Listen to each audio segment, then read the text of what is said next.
Donc, premier exercice qui paraît un peu stupide, peut-être, mais après, vous allez voir que ça va nous permettre d'attaquer les automatismes dans InDesign. Voilà, vous devez faire un document de type letter, donc format lettre américain, en faisant fichier nouveau document dans InDesign, format lettre. Vous prenez les marges qui sont proposées là dans la boîte de création de nouveaux documents. 12,7 mm de marge en haut, en bas, à gauche et à droite. Ah oui, pourquoi ça indique pas gauche et droite, ça indique petit fond et grand fond?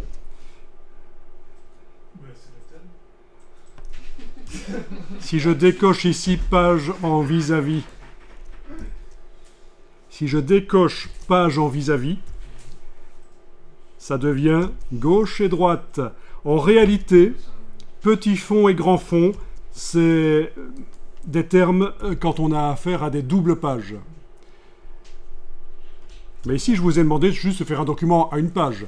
Et donc, oui, vous décochez ou pas, ça ne va pas avoir d'importance. Il est indiqué petit fond, grand fond, gauche ou droite, ça n'a pas d'importance ici.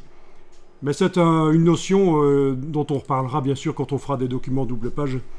Mais là, je veux juste un document à une seule page avec la marge de 12,7 mm. Est-ce que quelqu'un sait pourquoi on a des marges de 12,7 mm qui sont proposées? Pourquoi pas 10? Pourquoi pas 15? Pourquoi pas 12?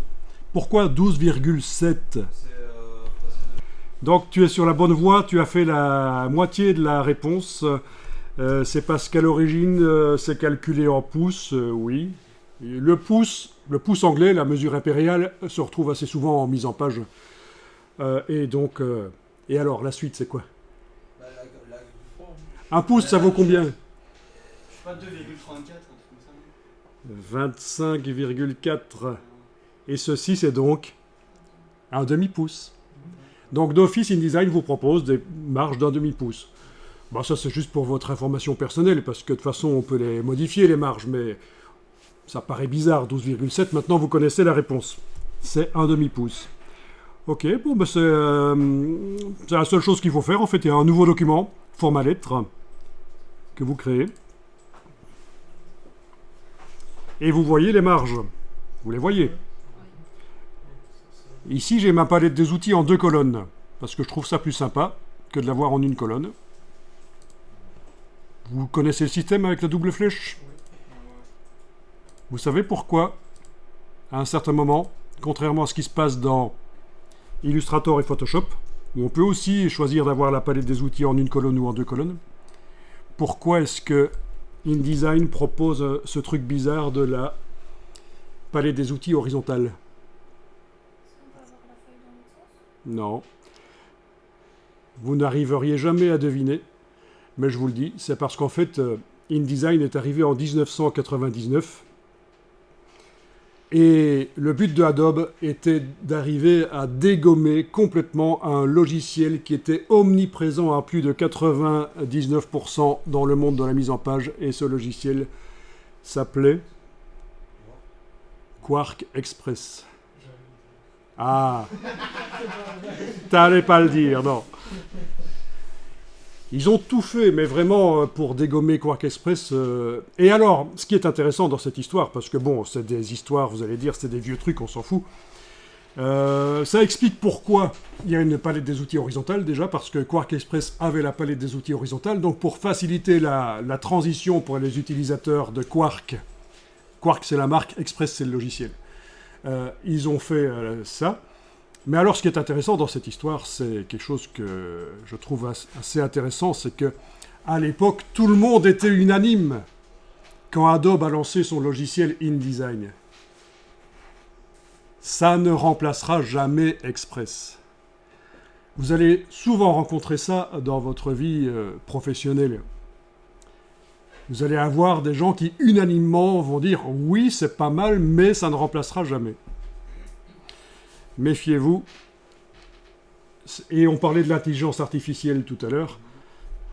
Il y en a qui se moquent de ça pour l'instant, de l'intelligence artificielle dans le monde de l'art et du graphisme.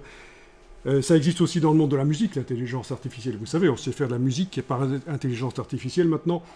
On sait faire des articles des articles de journaux. On sait même faire des lettres de motivation.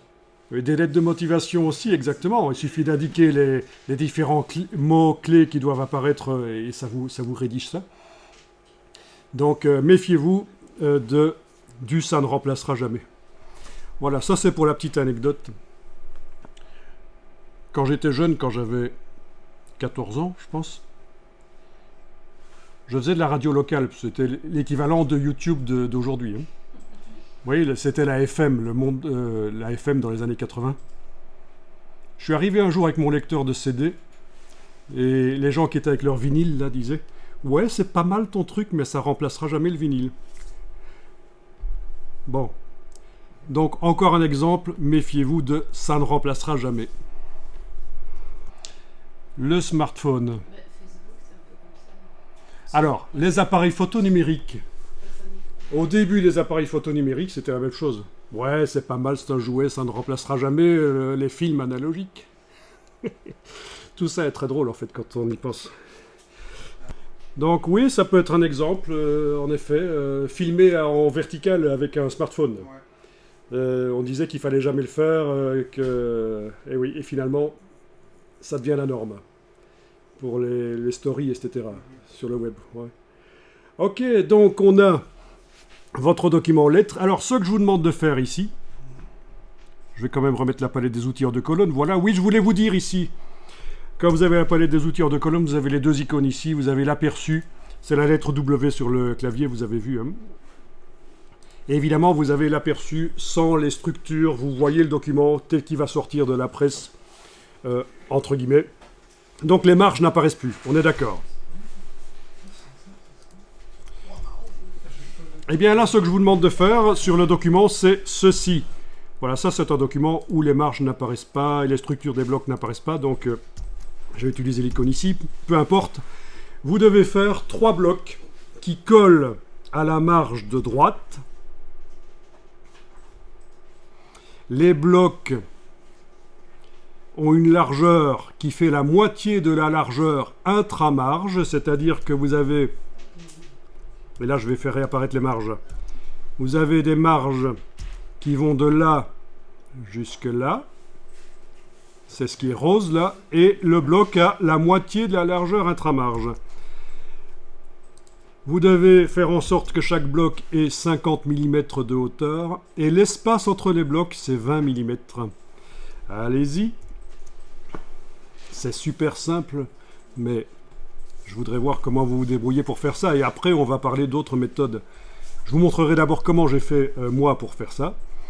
Et puis, vous allez voir qu'il y a d'autres méthodes.